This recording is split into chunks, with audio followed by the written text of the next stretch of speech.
Hi everyone, Fabio here again with you in our monthly live stream. As you know, this is third edition of our monthly live stream, X Bytes. This time we have with ours Vinicius Stenger, that is a senior developer advocate at AWS. Thank you, Vinicius, for being here with us today. I will add you to our screen. Yeah, thank you, thank you.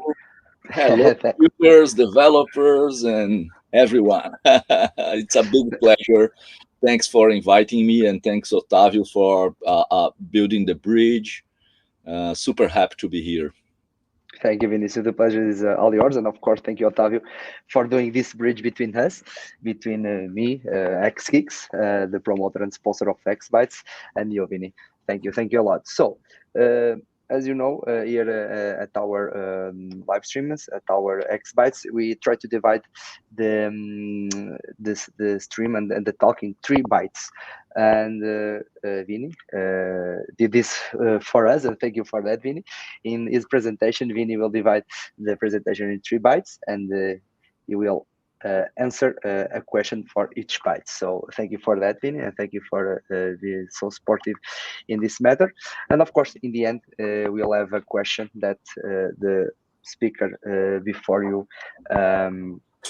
did for you, and in the end I will ask you to answer that and to leave a question for the next speaker also. So without further ado, because our viewers are not here to listen to me but rather to listen to you, please, Vinny, the stage is yours. You can share your presentation and I'm here. Anything that you need, just call me. Okay, thank you.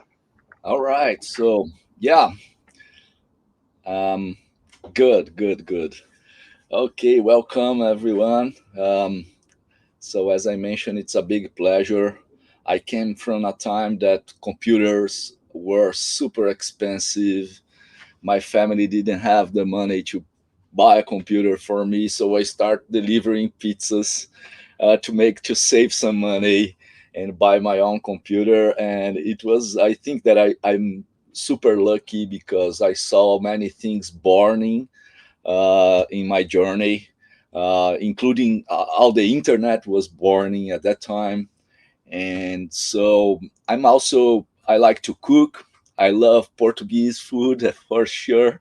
Um, and I love to surf.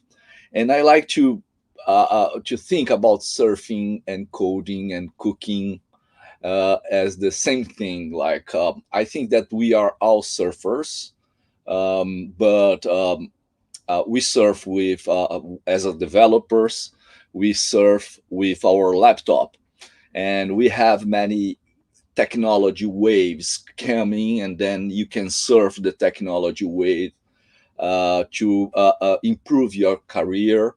And I'm working in surfing technology for the last 30 years, and I'm going to discuss some of the good waves that I surfed and the lessons that I learned surfing this kind of technology wave.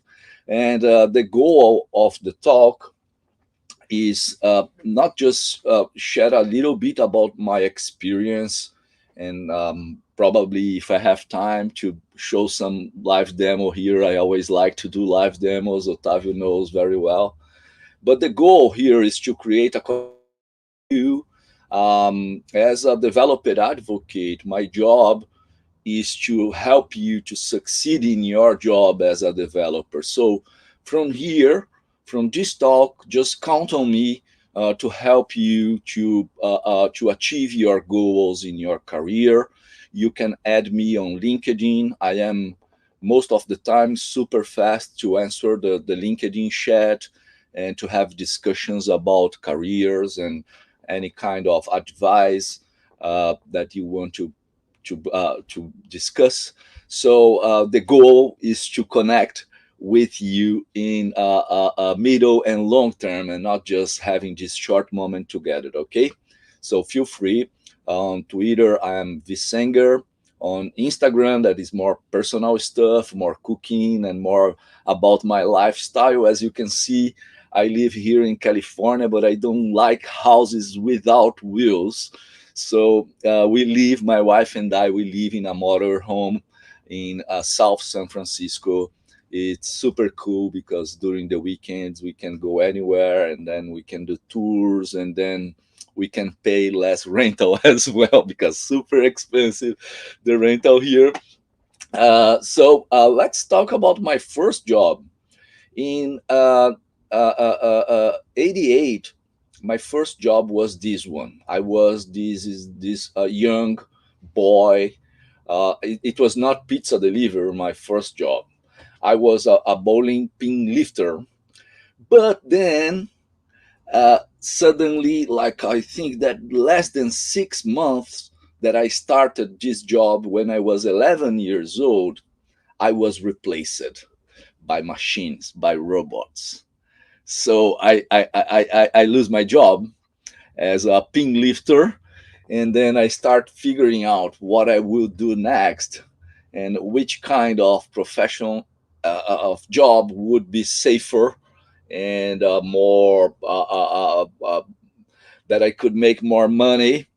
And then I start like looking for computers, and my family and my cousins, they all have computers. And I during my vacation, school vacation, I used to travel to my cousin's house and then use their computer, and it was super fun. And I said, okay, when I was like 11 years old, I really decided that I want to code as my job. So um, and then now, uh, it looks like someone is trying to predict that the death of coding. The NVIDIA CEO say that the programming language will be English, and somehow developers will be deprecated. So that's my first bite to discuss here. Will Gen AI replace developers? Um, so should I wait for answers? Let's see, Vin, if we have any answer from our audience. If not, I will be more than glad to hear from you about this matter. Let's see if you have something here in LinkedIn or in Twitter or in,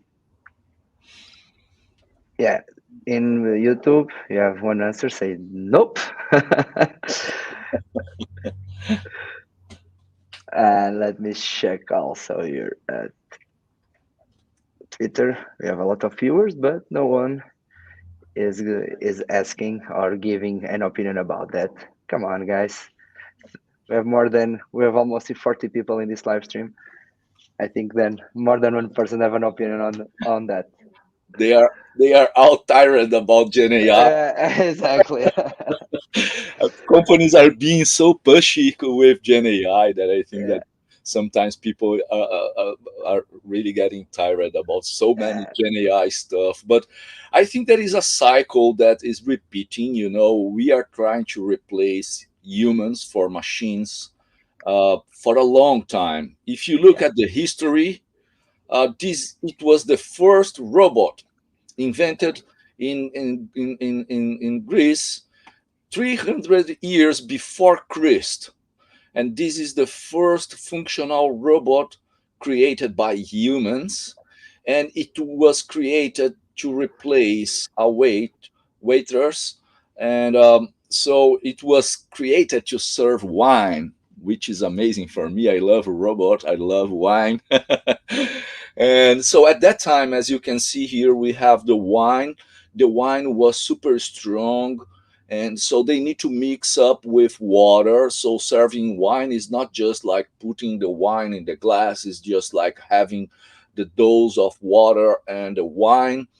And so you could put your wine glass here and press the arm, and with mechanical stuff, this robot starts serving wine with pressure, air, and things like that. And it's amazing. I was in Greece like a month ago, doing technology archaeology, because I'm preparing a talk for J Nation. So that's the only part that I'm going to spoil for the J Nation. And then, um, but it's amazing. Like, since 300 years before Christ, we try to replace humans for machines, robots, and things like that. If you look at artificial intelligence, we have many, like X-ray machines, MRI machines, and in the past, to analyze the exam, the medical exam result, it was all based on humans. And these days, we have those machines running artificial intelligence embedded in the machine. So you really deploy trained models to hospitals, and then the machines can predict the result. And then we don't need so many human interaction to analyze the exam. So did it replace doctors? No, but it's giving the doctors more resources and more time to do other stuff and to evolve other science behind all these magical machines. So I really think that Gen AI is part of the AI evolution, which is part of Gen AI is possible because of AI. AI is possible because of cloud. Cloud is possible because of internet. Internet is possible because of the silicon. And the silicon is possible because of the space race. And so it's all connected from the space race to Gen AI. It cycles, and then we will. I don't believe that we are going to replace developers, especially the good ones. Bad developers that do bad coding will be replaced by Gen AI, but good developers, I don't think so, because we need someone to validate what Gen AI is generate. Okay, let's keep this discussion for later or Twitter. So I started like a coding in 88, and then until 2017. I have a history because 2017 I joined AWS, and I think that I have two different perspectives from my career. When I was working as a independent, or I used to own, I still own two companies in Brazil, and then I have another vision as an employee at AWS that I will try to share and summarize my career here for you. So my first contact with computers, I was using this. This one is the TK85. This one is CP400, and this one is my preferred one. I still have one of these. That is the MSX, based on Z8 a microcontroller. It's not microprocessor for sure. And at that time, no internet. All the knowledge was inside books and magazines. Very hard to have technical resources. Very hard to learn.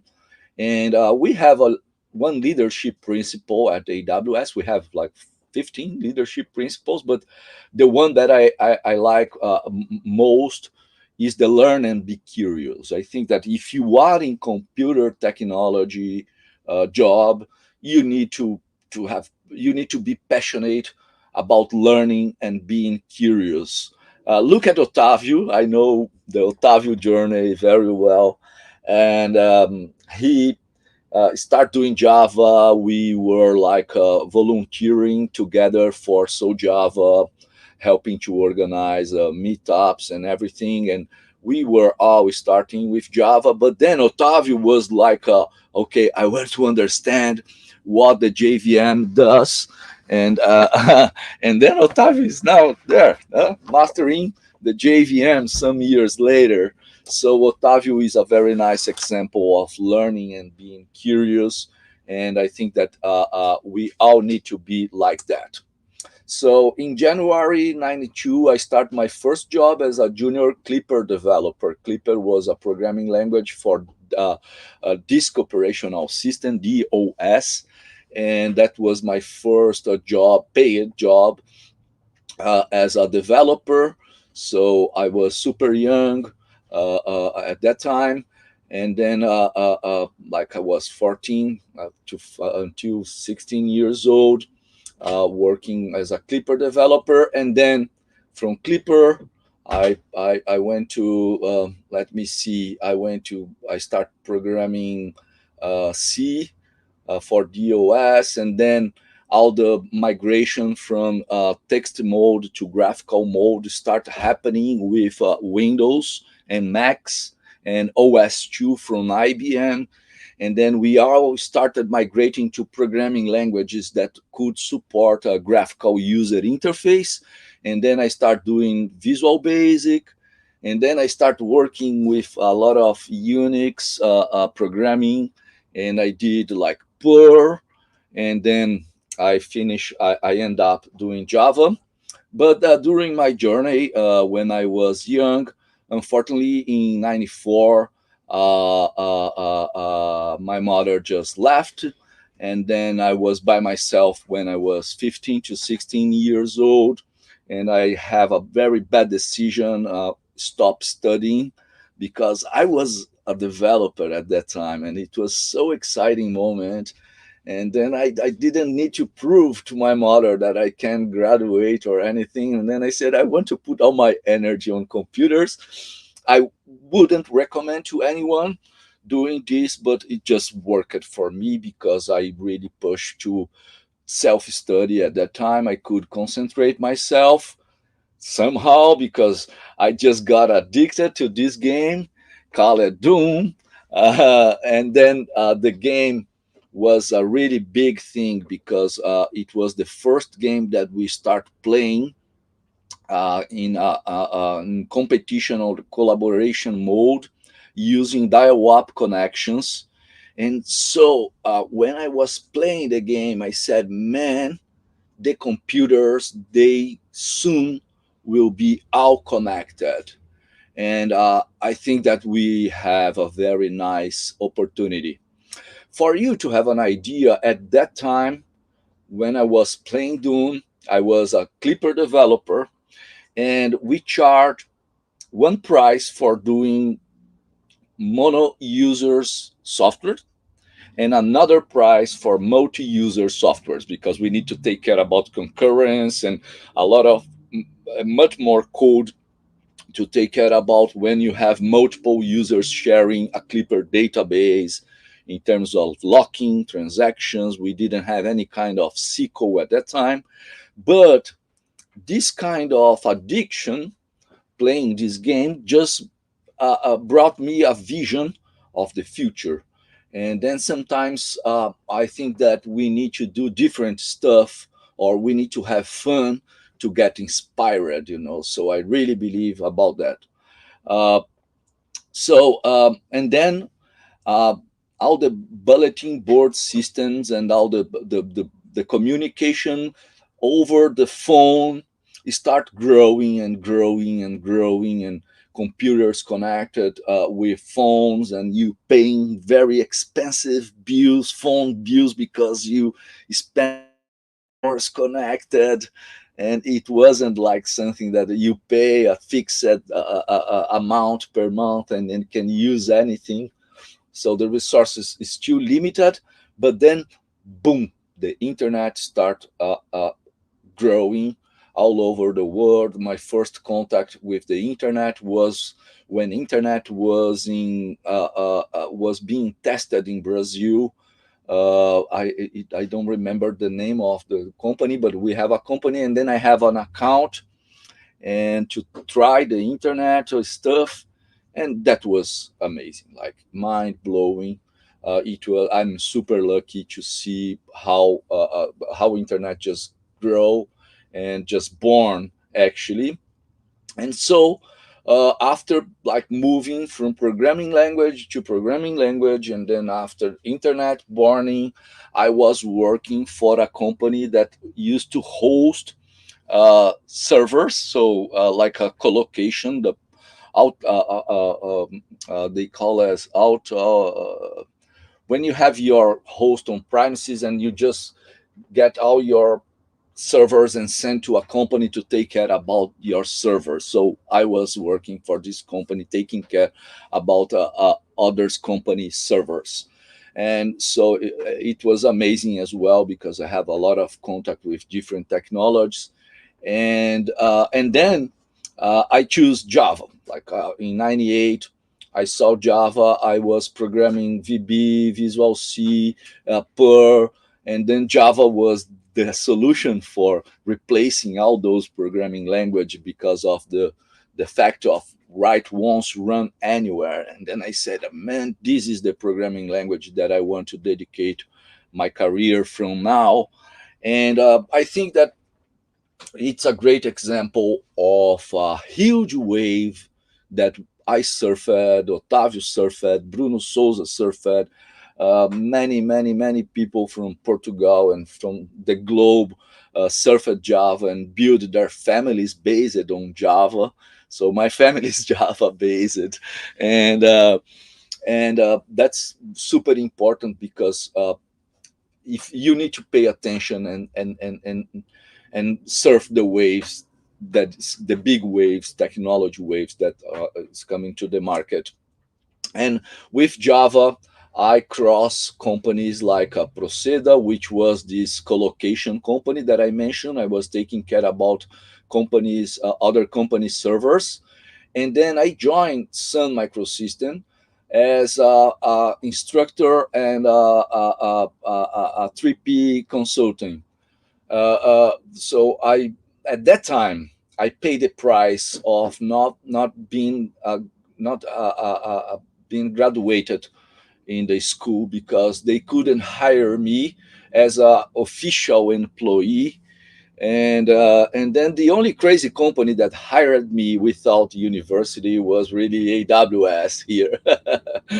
But it was good at Sun because of this issue, this lack of graduation in my curriculum, in my resume. I have to start my company, and this was in 2001. Look, I was really passionate, dressing the Sun t-shirt, the instructor. I was teaching Java at Sun Microsystem. And this guy is Gene Valdo. Gene Valdo is the creator, one of the creators of the exceptions for Java. So he helped to build the exceptions. He also helped to build part of the TCP IP, and he is the man responsible for Java RMI, remote method invocation, which is behind EJBs, and it was really ahead of time. And so meeting gurus like this is part of the journey that you need to invest your time to meet your gurus and follow people that are amazing people. And so every time that I met with Gene was great. We used to grab a beer. He was very humble, and everybody inside Sun Microsystems, including James Gosling, they are super humble. And so I found my company in 2001 uh, to work for Sun Microsystems. So I used to have like 20 to 30 employees working for Sun as contractors, and then from my company Global Code, we start doing trainings as well. I created the Java Academy in Brazil, which was super famous training program. And now I did the Java Academy for AWS. We have the AWS Java Academy as well.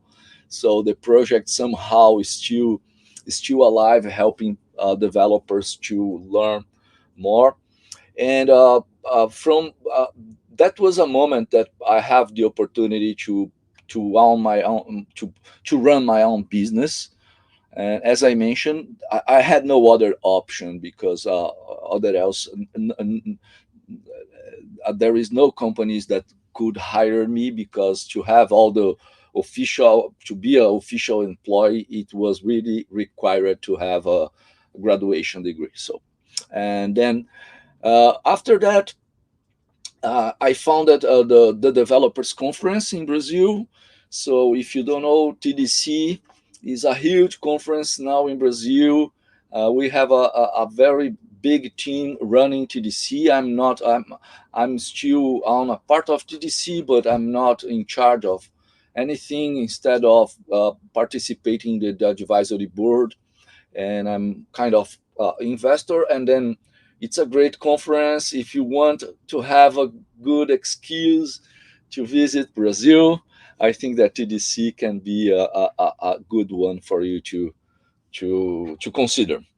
So yeah, that was my part as running my own business, and I learned a lot about how to be a full stack employee, because I have to do the financial part, I have to do this some a little design, I have to take care about servers, I have to write material, and today I really like doing many different stuff. Like I play a little violin and uke.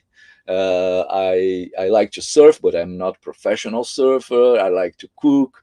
I like to fix RVs, motorhomes, and also I like to work with software development, hardware development, IoT.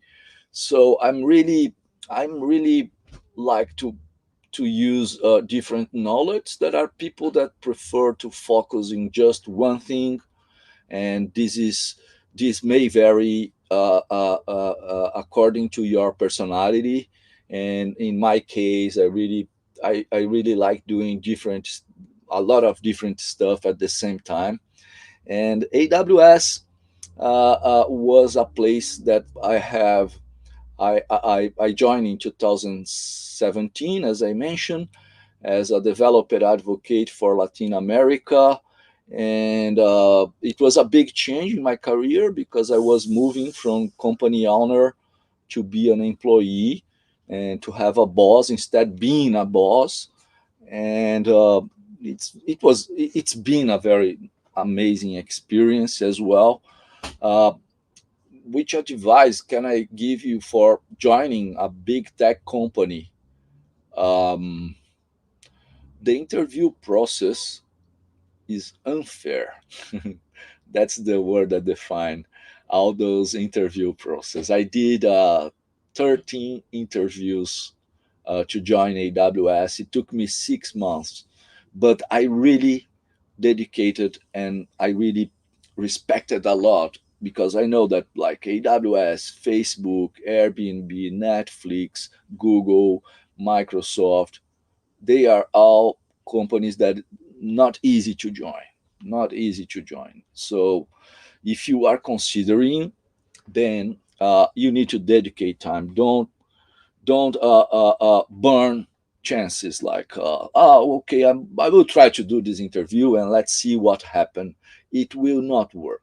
Like for me, I did a lot of English classes to do a presentation. In one of the interviews, I have to do a technical presentation, and then I start creating the presentation many days in advance, which is rare for me.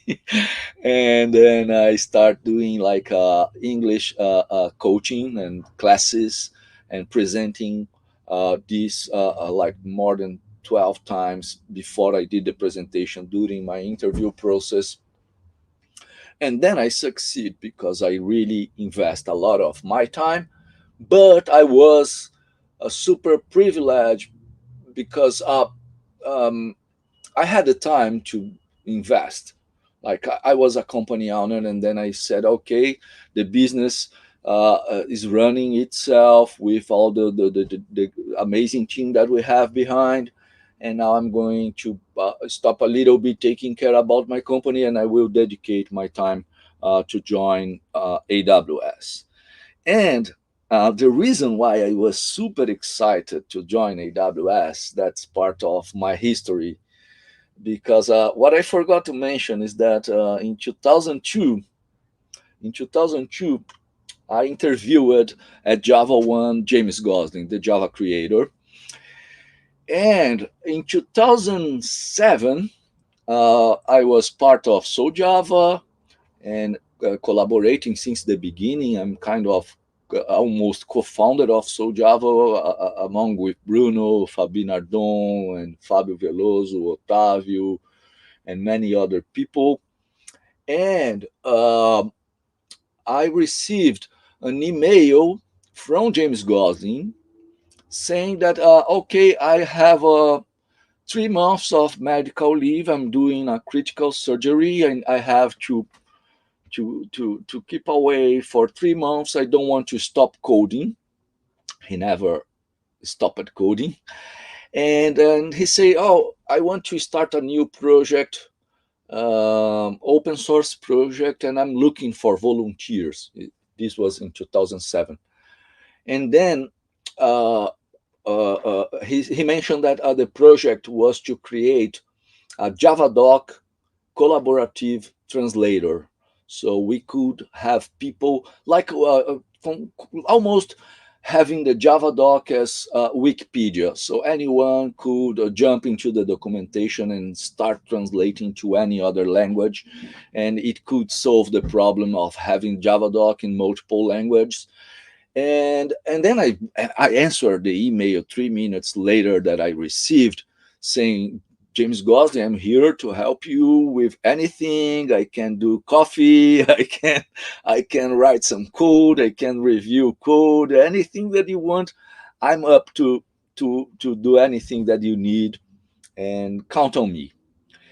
And it was amazing. Like I think that a little bit more than a week later, James Gosling just answered saying, "Okay, Vinicius, it's just you and I.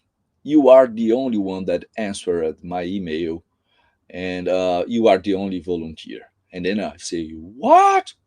And then he said, "Okay, let's start." And that's the idea.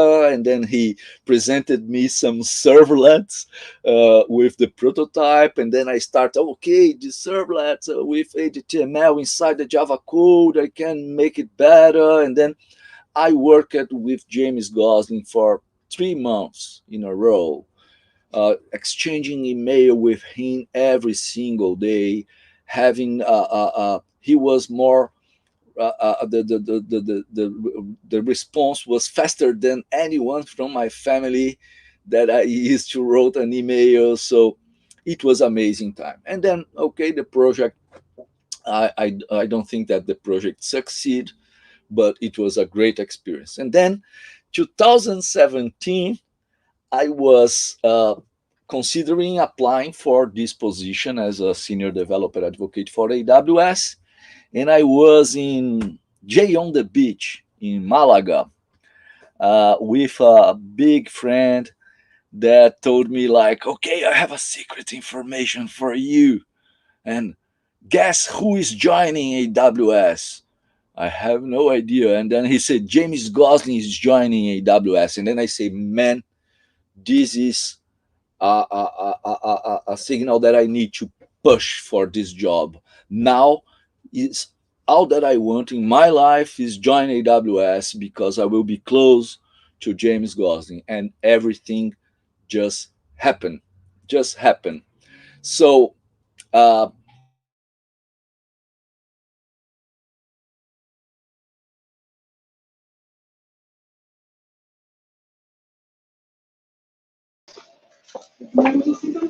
think that Vini is with a connection problem. So let's hope that he can come back. Let's just take some minutes. Okay, okay, Vini, you are here with us. You are here with us. You come back, yeah. okay. Amazing, My internet amazing. for some reason, yeah. Okay. No problem, no problem. You can continue. Go Okay. ahead. What part did you miss it? You were starting to talk about this subject. You missed like 10 seconds. So Okay, all right. So yeah, yeah, I was talking about James Gosling, and then after that James Gosling was joining AWS, I said, okay, I have some history with James Gosling. I interviewed, so I think that it will be a great opportunity if he's joining AWS. It's I think that it's a good company to be there. And then I succeed joining, and then my advice is like follow amazing people. Bruno Souza is one of the guys that I really respect, and he helped me a lot. He's my friend, he's my advisor, and he's my family actually. So he's not just a friend. Uh, and Bruno is as you can see here, Bruno just have this recognition during the last Java one, and yeah, Bruno dedicated his life to Java, and it's really impressive. And he's still somehow he's still being my mentor. Next month we are doing a user groups tour here in the US. We did last year in November together, and we still in the road after so many years with Java. And so Bruno Souza is one example of one of the many other developers, super gurus that you can follow. Another one here, Flávio Santana. Well, let's show it again. So very proud about my friend. So now I'm learning about it. I will learn. I didn't start reading yet, but I will learn much more about the what is behind the JVM. And he did this amazing job. So now he is my JVM guru. And if I crash my JVM, I know who I need to call. And for sure, James Gosling. And then it happened. James Gosling, he's my mentor at AWS. So you can see here that this one is 5 days ago. That it was from last week. I had a one-on-one, a meeting with him, and discussing talks. Next year we probably will present a talk together. So he's really convinced about doing this crazy thing with me. And last year I helped to prepare a talk for him. And then last week he invited me, as you can see here, again. I am working as the only volunteer for this internal project. It's still not public project. And then he invited me, and guess what? Let me show you something really quick here. Someone makes me to install NetBeans again. And it's amazing. NetBeans is still there. Very great experience of using NetBeans after so many years. And so, yeah. So I think that I'm super lucky to have all the dots connected. And 2002 interviewing James Gosling, and now I am leading internally at AWS the Java Language Advisory Board with James Gosling and other 30 Java super experts, where we try to align our Java strategy and goals together inside this big company. Because you may not know that AWS and Amazon, we are one of the biggest Java users in the world. Java is our first and main programming language. We have tens of thousands of Java applications running in production. We mentioned during our reInvent last year that we migrated 1,000 Java applications in 1 week from Java 8 to Java 17 using a new tool that we are launching called Q Code Transformation, that use GenAI to help companies to migrate from Java 8 to newer versions like 17 or 21.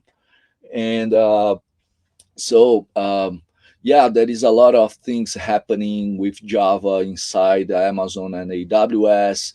If you are shopping at Amazon.com, during like every 5 seconds or every 3 seconds, some Java application is being updated while you are shopping.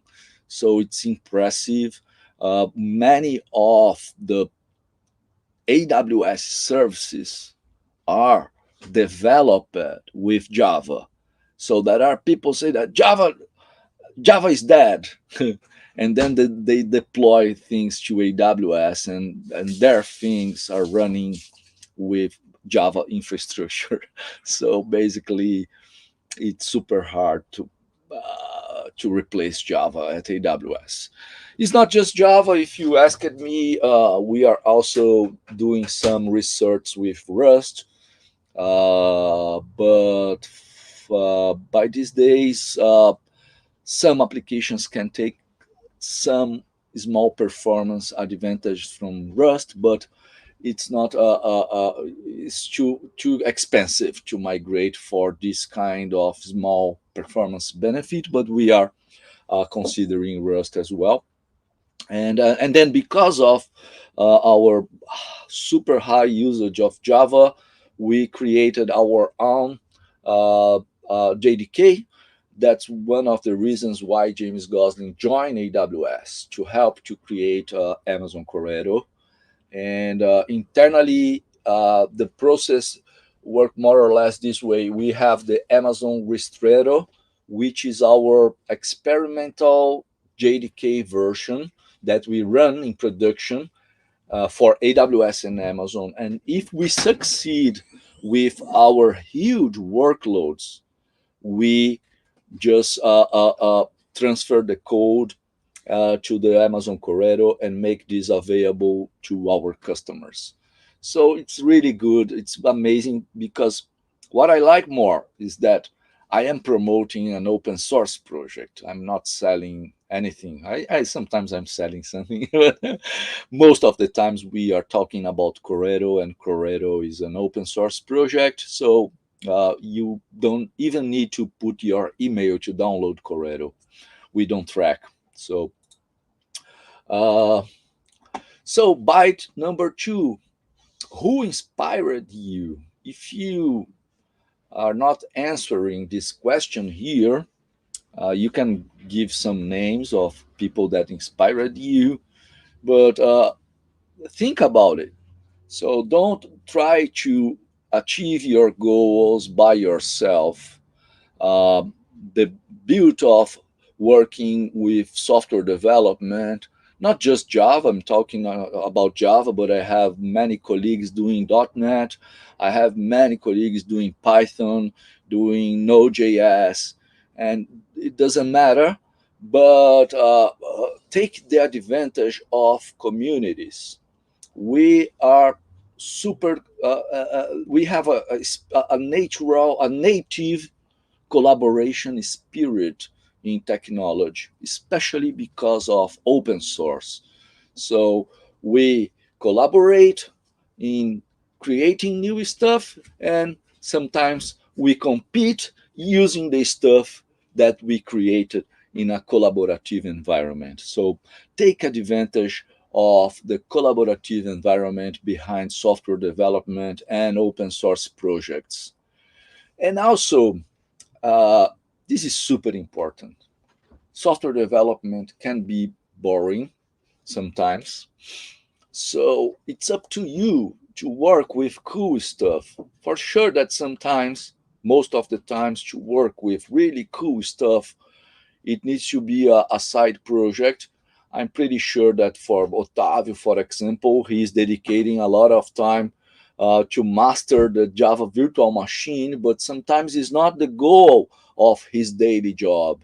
But I really believe that for Otavio, mastering the JVM and understand in depth the behind the JVM machine, the JVM, is something that he can have fun with that. And also, I here I am working from a river in Brazil. So that day was a special day. I was surfing in the morning, and then I have a online conference that was during the pandemic, and then I have a online conference in the afternoon. It was a Saturday. I can remember this day. Oh, it was an amazing day, very good waves. And then I used to, during the pandemic, I just bought this old Volkswagen bus in Brazil. I don't know in Portugal, but in Brazil we call as Kombi. And my Kombi, her name was Alexa. And I did an integration with my Kombi during the pandemic and Raspberry Pis. And I have um, it's called OBD2 sensor that you can plug in your engine, and then you can grab logs from your engine and data, real-time data from the engine, which was really impressive because it is a very old car.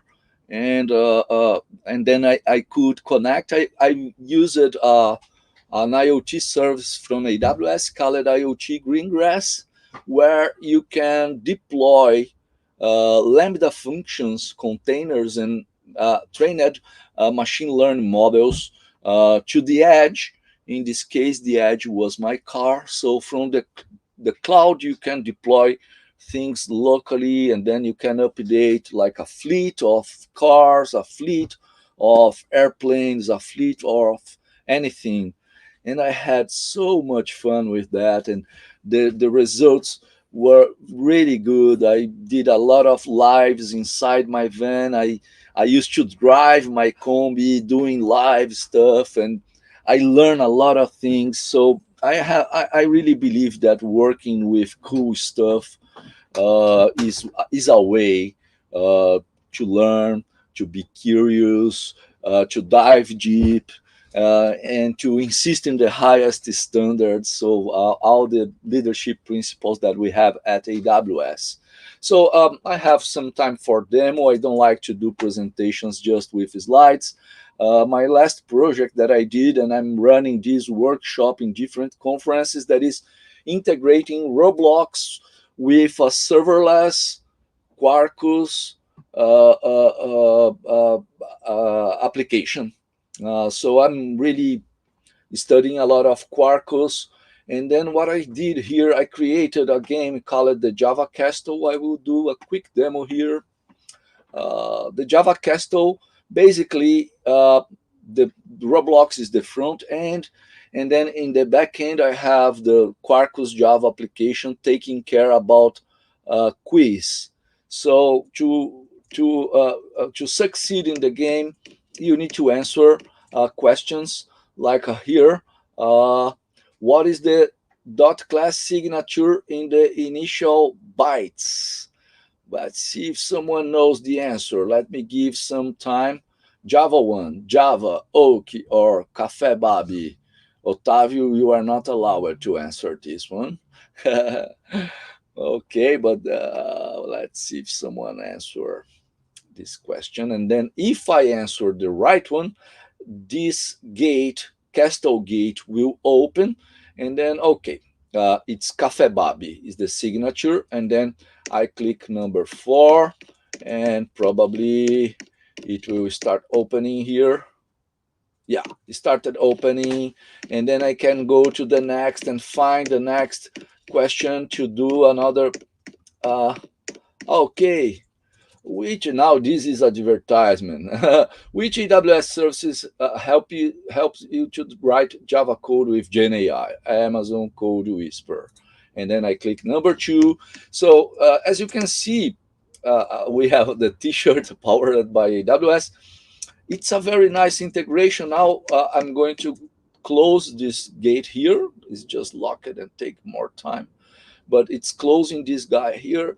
And I'm just showing how you can create an educational game with a Java backend. There are endless possibilities. You can do trainings for security, trainings for firemen, and anything. You can. I think that it's possible to create a gaming company based in this kind of thing. But this is super simple. It's just scripts from Roblox going to some URL, REST URL, to grab the quiz and present the quiz inside the game. Let's show something more advanced here. So this is a famous demo that I'm running.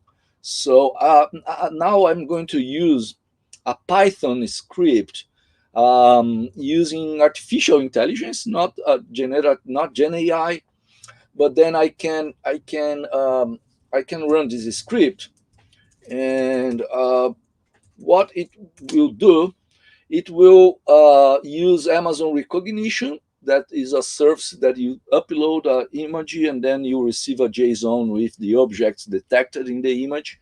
So AI to IoT.py, and then I convert the detected objects from my camera to IoT messages, and then I send all the way to AWS cloud.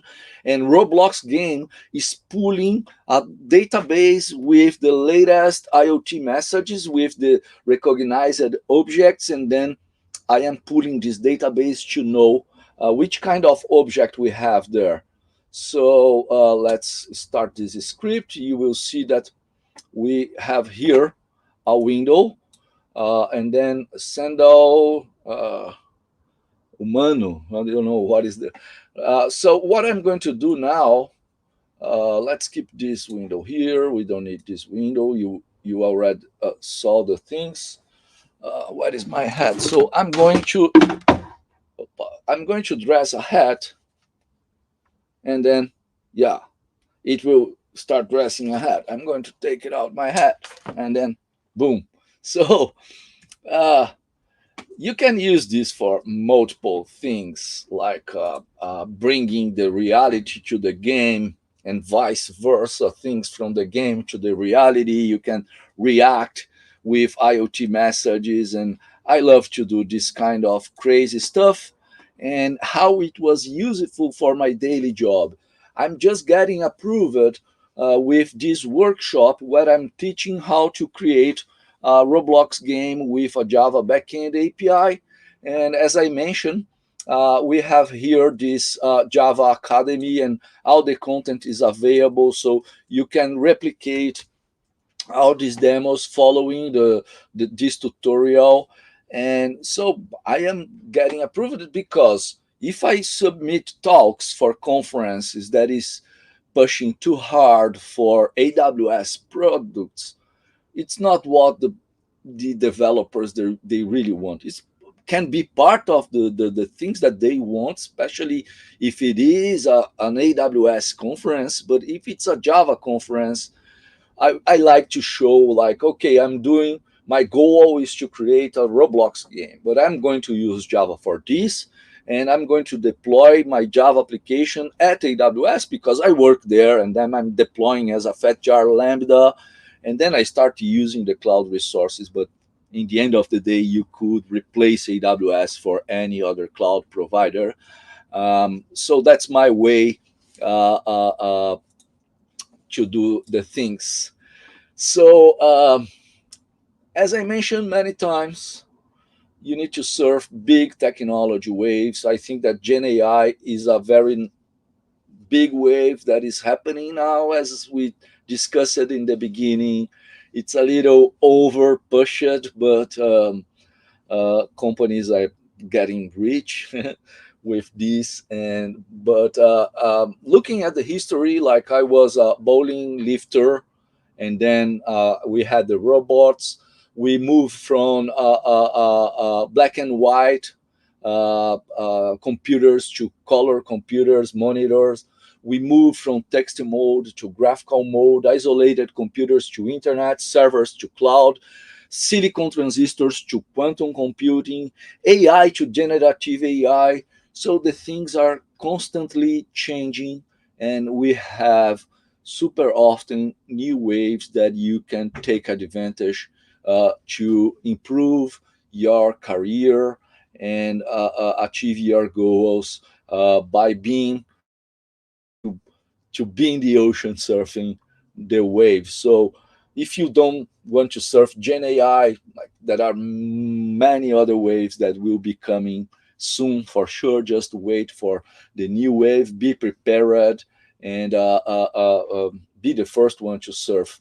So generative AI is there. We I just want to show something here.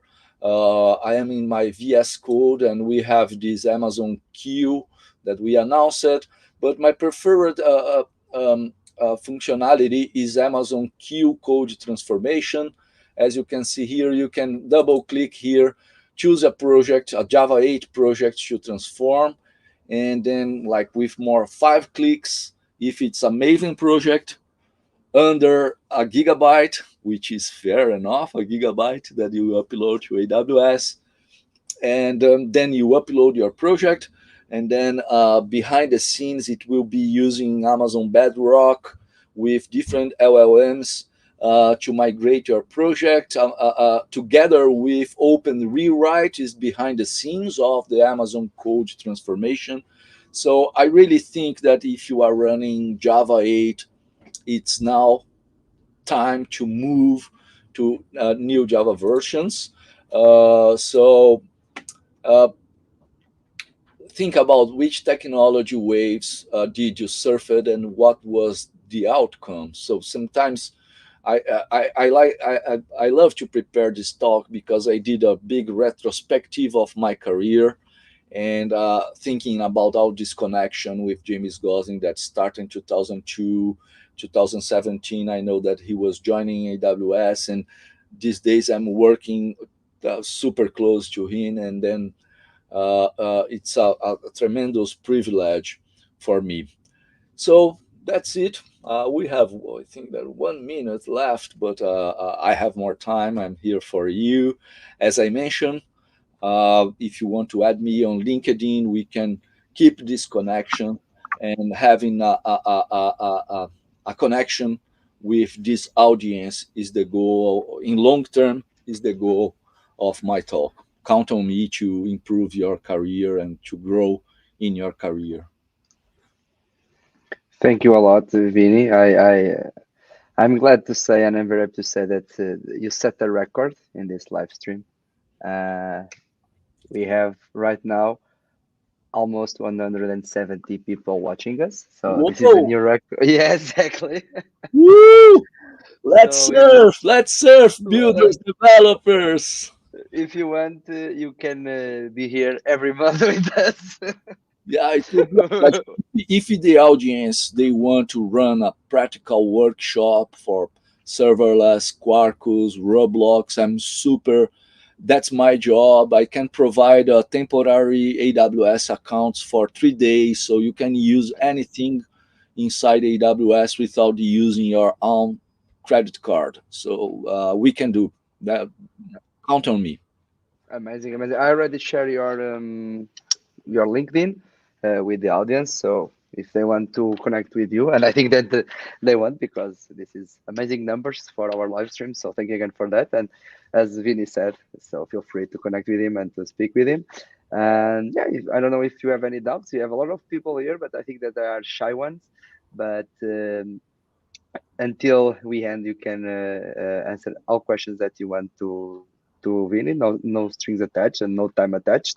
So before we end, I would like to ask you the question that the Jomar Silva, that was the previous. He was also an advocate, but was an advocate in NVIDIA, and his question is very aligned with your talk. That is how Gen AI changes the way you work. I think that you already answered that, Uh-huh. but if you want, in 2 minutes, you can give you a short summary about your presentation, and of course, interligated with this question. Sure, sure. Jomar is a big friend of mine. He's part of the technology and open source family. That's a matter of fact. And yeah, last week with my team, we did a brainstorm, how Gen AI can be useful in different cycles of the software development. So I really think that Gen AI is changing the way we code, the way we modernize. We have a lot of things on Java. I have legacy running on JSF and JBossing that I would love to modernize, but then it's too expensive to do manually, and we need to move from Java 8. The way we test our softwares now, I'm doing way more testing, JUnit testing, because GenAI can generate for me sometimes. In the past, I was a lazy guy for doing this for everything. The way we prepare talks, the way we prepare things, but we need to take care, because it's super clear for me when we have an image that was generated by GenAI. For this talk, I didn't use any kind of GenAI to produce any kind of text or image, because it's so obvious that when you read a text that was generated by ChatGPT, it has some personality inside the GenAI that you can see. And the way we learn as well, so learning about coding now with GenAI is super different.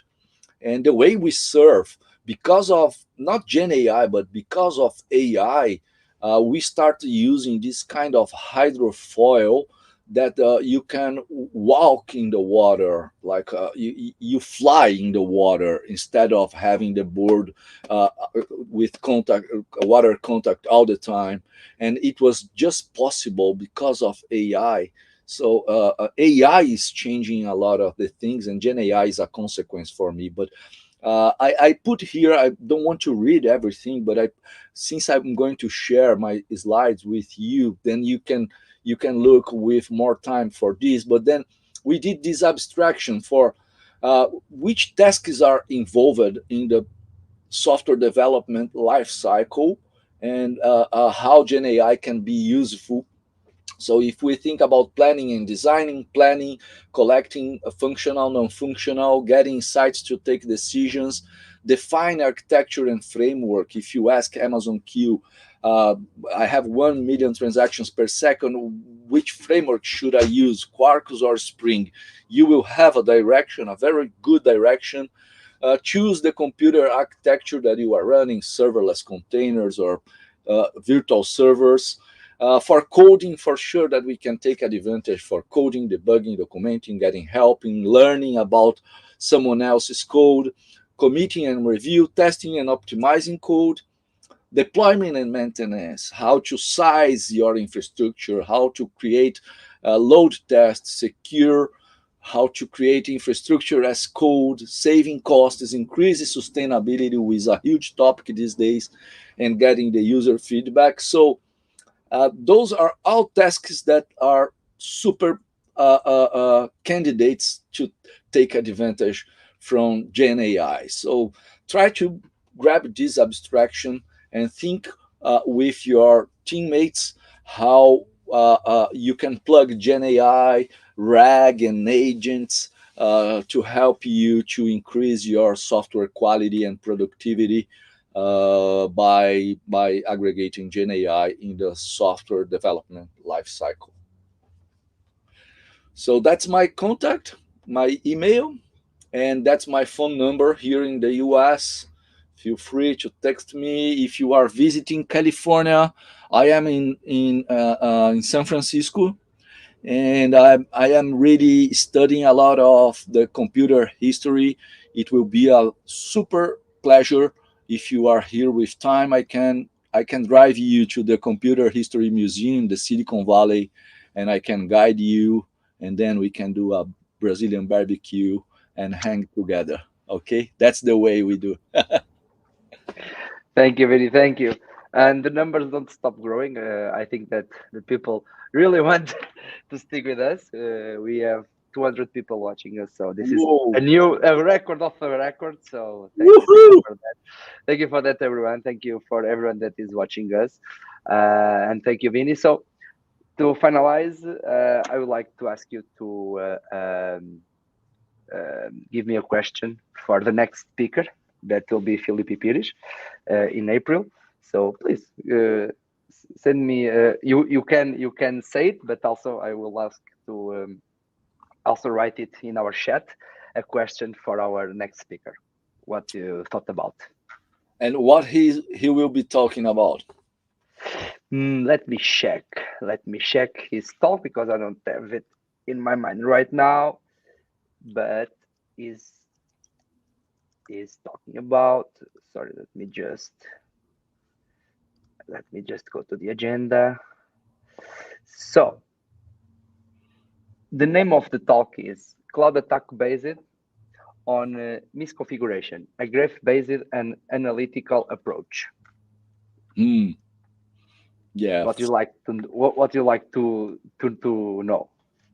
yeah. I think that I will need more time to think a little better and create something. Uh, yeah, more related to the context. Yeah. So I will send you later. Yeah, sure. I will wait for that, Vinny. Okay. And yeah, if there is no more questions, I will close this session. And thank again to everyone. Thank you again, Vinny.